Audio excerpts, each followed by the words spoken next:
नमस्कार, स्वागत है साहित्यिक झरोका चैनल पर। आज हम करेंगे आधुनिक काल के वस्तुनिष्ठ प्रश्न। ये प्रश्न हिंदी साहित्य की जो पांडे बंधुओं की पुस्तक है उस पुस्तक में से लिए गए हैं। पुस्तक का नाम है हिंदी साहित्य एवं भाषा का वस्तुनिष्ठ इतिहास। आपके जो कॉम्पिटिटिव एग्ज़ाम है उनके लिए ये प्रश्न बहुत महत्वपूर्ण है। तो आइए आज के प्रश्न देखते हैं। आधुनिक काल का जो प्रारंभ है ये भारतेंदु युग से माना जाता है और इसी काल को पुनर्जागरण काल भी कहा जाता है। यानी भारतेंदु युग को अन्य किस नाम से जाना जाता है? पुनर्जागरण काल के नाम से जाना जाता है। ये आप ध्यान में रखें। ये एक शब्द ही अपने आप में एक प्रश्न है। हिंदी साहित्य में आधुनिक काल का सर्वप्रथम आचार्य रामचंद्र शुक्ल द्वारा इसका ये नाम लिया गया है आधुनिक काल। यानी आचार्य रामचंद्र शुक्ल ने आधुनिक काल का जो नाम दिया है ये सबसे पहले किसने दिया है? आचार्य शुक्ल ने दिया है। रेनेसां नवजागरण या पुनर्जागरण शब्द का प्रयोग सर्वप्रथम प्रसिद्ध फ्रांसीसी इतिहासकार मिशेसेट ने 19वीं सदी के पूर्वार्ध में किया था। और ये कौन मान रहा है? ये रेनेसां मान रहे हैं। कुछ आलोचकों ने नवजागरण और पुनर्जागरण में शाब्दिक भेद करते हुए भक्ति काल को नवजागरण तथा 19वीं सदी के आरंभ से होने वाले जागरण को पुनर्जागरण कहा है। यानी भक्ति काल में जो जागरण आया उसे नवजागरण कहा और 19वीं सदी में जो जागरण आया उसे पुनर्जागरण यानी दोबारा से जगाना पुनर्जागरण काल कहा है। डॉक्टर रामविलास शर्मा ने हिंदी नवजागरण के दो हिस्से किए हैं। पहला ये मानते हैं लोक जागरण। लोक जागरण को ये भक्ति आंदोलन से जोड़कर देखते हैं। और ऐसा कौन मानते हैं? डॉक्टर रामविलास शर्मा ने ऐसा माना है। दो हिस्से किए हैं। पहला हिस्सा है लोक जागरण का और दूसरे हिस्से की अगर बात करें तो वो है नव जागरण। लोक जागरण यानी भक्ति काल और नव जागरण हिंदी नवजागरण यानी आधुनिक काल को इन्होंने माना है। डॉक्टर रामविलास शर्मा ने लोक जागरण तथा नव जागरण में निम्नलिखित ढंग से अंतर बताने का प्रयास किया है। लोक जागरण को ये मानते हैं कि प्रथम जातीय निर्माण की को व्यक्त करने वाला सांस्कृतिक आंदोलन है जिसका मुख्य स्वर सामंत विरोधी तथा मानवतावादी है। भक्ति आंदोलन का काव्य ही लोक जागरण का काव्य है। इन्होंने भक्ति काल को भक्ति आंदोलन को एक तो सांस्कृतिक आंदोलन कहा है, दूसरा ये मानते हैं कि जो भक्ति काल का मुख्य स्वर है वो सामंतवाद के विरोध का स्वर है और मानवतावाद की स्थापना का स्वर है। और इन्होंने भक्ति आंदोलन के काव्य को लोक जागरण का काव्य कहा है। किसने कहा है? डॉक्टर रामविलास शर्मा ने।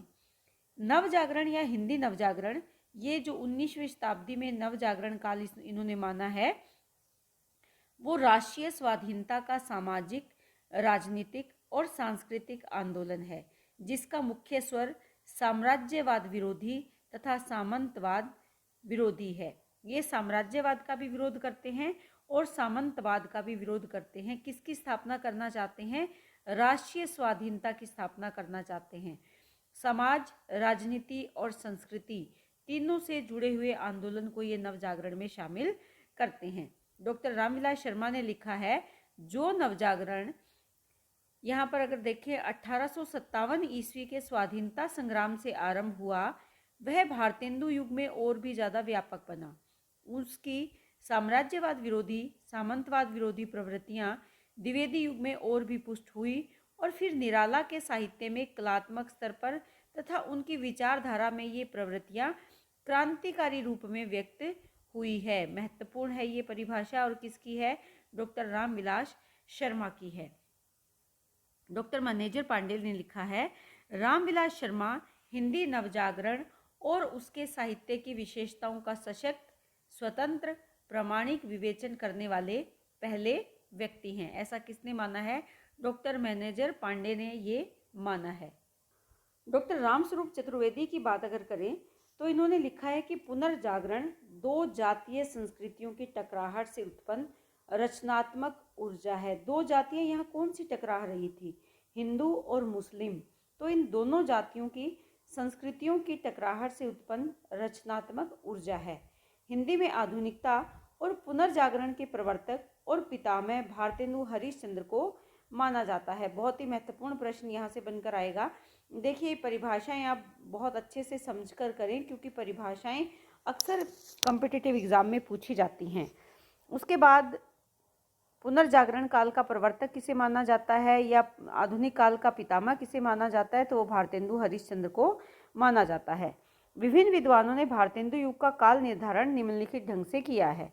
इसमें जो मिश्र बंधु है ये इसका सीमांकन मानते हैं 1869 ईस्वी से 1888 ईस्वी, और इसका काल का नामकरण जो इन्होंने किया है वो इसे वर्तमान काल कहते हैं। उसके बाद रामचंद्र शुक्ल ने इसका समयकाल 1868 ईस्वी से 1893 ईस्वी स्वीकार किया है, और इसका जो नामकरण किया है नई धारा प्रथम उत्थान इसको माना है।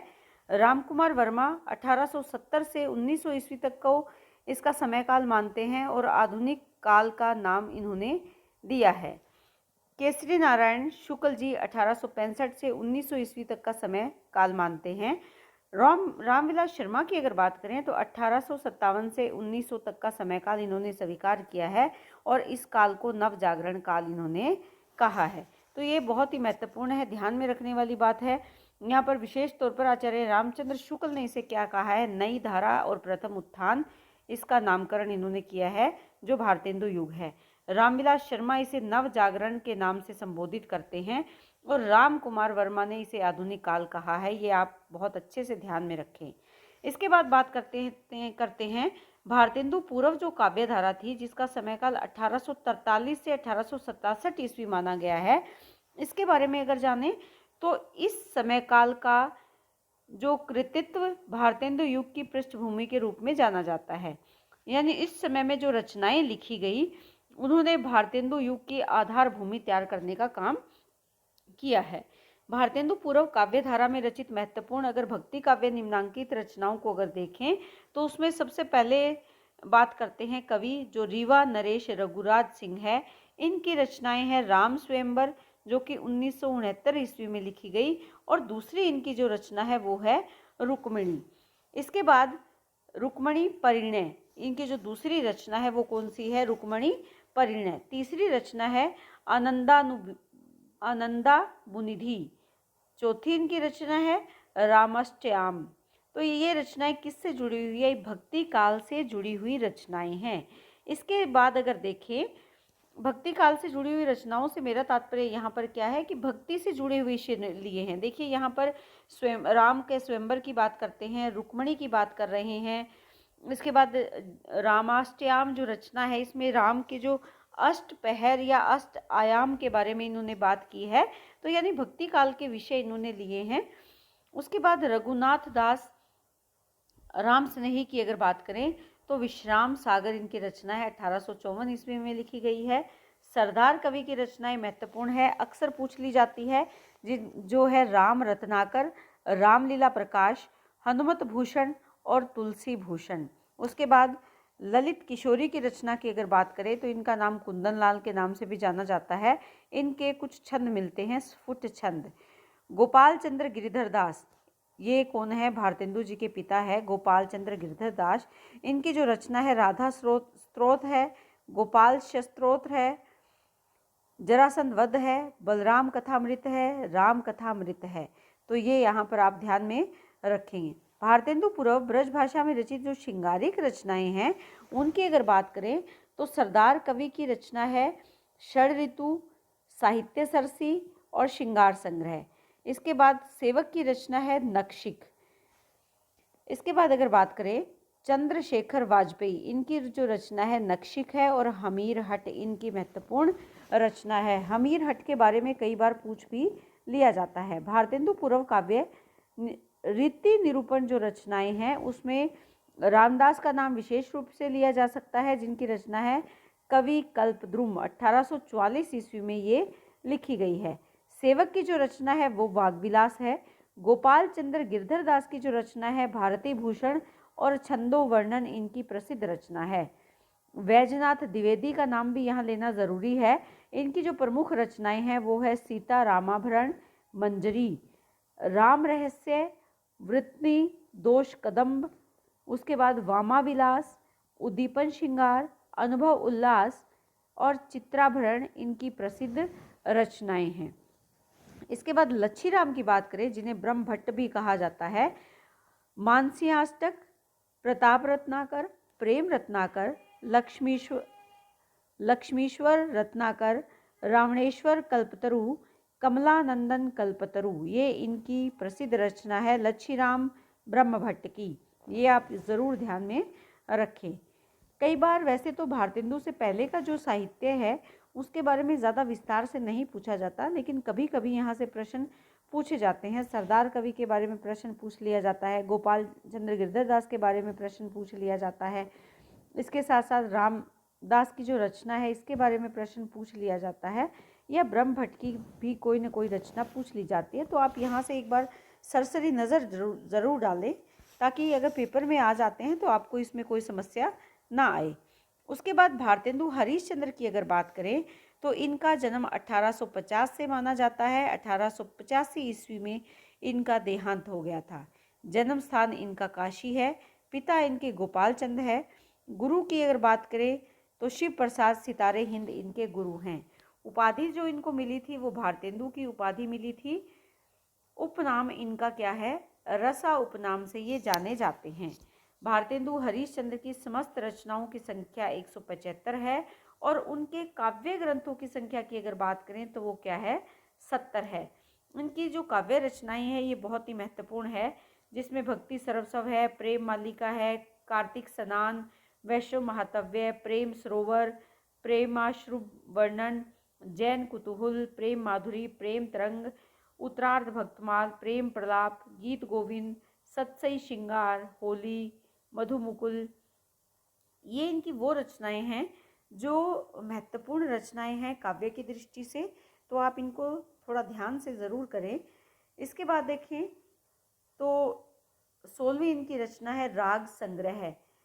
उसके बाद है वर्षा विनोद, विनय, प्रेम पचासा, फूलों का गुच्छा, प्रेम फुलवारी, कृष्ण चरित, श्री अलवृत वर्णन, श्री राजकुमार सुस्वागत पत्र, सुमनोअंजलि, श्री जीवनी जी महाराज, चतुरंग, देवी छदम लीला, प्रातः स्मरण मंगला पाठ, दैन्य प्रलाप, उरेहना, तन्मय लीला, दान लीला, रानी छदम लीला, संस्कृत लावनी, वसंत होली, सुफुट समस्याएं, मुख दिखावनी, उर्दू का स्यापा, प्रबोधनी, प्रांत समरन, बकरी विलाप, स्वरूप चिंतन, श्री राजकुमार सुभागमन वर्णन, भारत भिक्षा, श्री पंचमी, श्री सर्वोत्तम स्रोत, निवेदन पंचक, मानसोपायन, प्रातः स्मरण स्रोत, हिंदी की उन्नति पर व्याख्यान, अपवर्गदाष्टक, मनोमुकुल माला, वेणुगीति, श्रीनाथ स्तुति, मुख प्रश्न, अपवर्ग पंचक, पुरुषोत्तम पंचक, भारत वीरत्व, श्री सीता वल्लभ स्रोत, श्री रामलीला, भीष्म सत्वराज, मानलीला, फूल बुझोल, बंदर सभा, विजय वल्लरी, विजयिनी, विजय वैजंती, नए जमाने की मुकरी, जातीय संगीत, रिपु नास्टक, सफुट कविता, प्रिंस ऑफ वेल्स के पीड़ित होने पर कविता। इतनी सारी जो कविताएं हैं, लगभग ये 70 काव्य रचनाएं हैं, लेकिन इनमें से आपको महत्वपूर्ण रचनाएं ज़रूर याद रखनी है। इनकी अगर हम बात करें रचनाओं की, तो इन रचनाओं में अगर देखें तो यहाँ पर भक्ति सरवसव है, प्रेम मल्लिका है। इसके बाद अगर देखें प्रेम तरंग है, सत्सई श्रृंगार ज़रूर करें, होली, मधु मुकुल इनकी महत्वपूर्ण रचना है। इसके बाद अगर देखें वर्षा विनोद है, विनय प्रेम पचासा है, फूलों का गुच्छा, प्रेम फुलवारी, कृष्ण चरित, ये इनकी महत्वपूर्ण रचनाएं हैं। इसके साथ साथ दान लीला भी कई बार पेपर में पूछ ली जाती है। उर्दू का स्यापा, प्रबोधनी, बकरी विलाप, भारत भिक्षा। इसके बाद अगर देखें तो हिंदी की उन्नति पर व्याख्यान, वेणुगीति, मूक प्रश्न, भारत वीरत्व, श्री रामलीला, बंदर सभा, विजय वल्लरी इनकी प्रसिद्ध रचना है, विजयिनी, विजय वैजंती आप ज़रूर करें, नए जमाने की मुकरी आप ज़रूर करें, रिपु नास्टक को आप ज़रूर ध्यान में रखें। ये वो रचनाएं हैं जो कई बार एग्जाम्स में पूछी जा चुकी है। भारतेंदु कृत विजयिनी, विजय वैजंती शीर्षक कविता मिस्र में भारतीय सेना की विजय प्राप्ति पर लिखी गई थी। इसीलिए इस रचना का नाम आपको ज़रूर से याद रखना है। भारतेंदु ने नारद भक्ति सूत्र और शांडिल्य भक्ति सूत्रों का अनुवाद किया था, क्रमशः तदीय, सरस्वत और भक्ति सूत्र वैजयंती। इनको भी आप याद में ज़रूर रखें। भारतेंदु हरिश्चंद्र ने पैरोडी, स्यापा, गाली और लावनी आदि शैलीगत रूपों में भी जो कविताएं लिखी है, उसमें बंदर सभा है जो कि पैरोडी है, उर्दू का स्यापा ये स्यापा शैली में लिखी गई है, समदिन मधुमास ये गाली है, नए जमाने की मुकरी ये मुकरी रचना है, प्रातः समीरण ये प्यार है और विनोद वर्षा ये लावनी शैली में लिखी गई है। रानी छदम लीला, तन्मय लीला और देवी छदम लीला ये प्रबंध गीति शैली में लिखी गई है। विजयनी, विजय वैजयंती और हिंदी भाषा ये निबंध काव्य है। भारतेंदु हरिश्चंद्र की जो रचना है फूलों का गुच्छा, ये कविता खड़ी बोली में लिखी गई है। तो ये भारतेंदु हरिश्चंद्र की महत्वपूर्ण रचनाएं हैं जो यहाँ पर मैंने आज आपको बताई है। भारतेंदु मंडल के जो कवि हैं इनके बारे में हम अगली वीडियो में विस्तार से जानेंगे। तो उम्मीद करती हूँ कि ये रचनाएं आप बहुत अच्छे से करेंगे।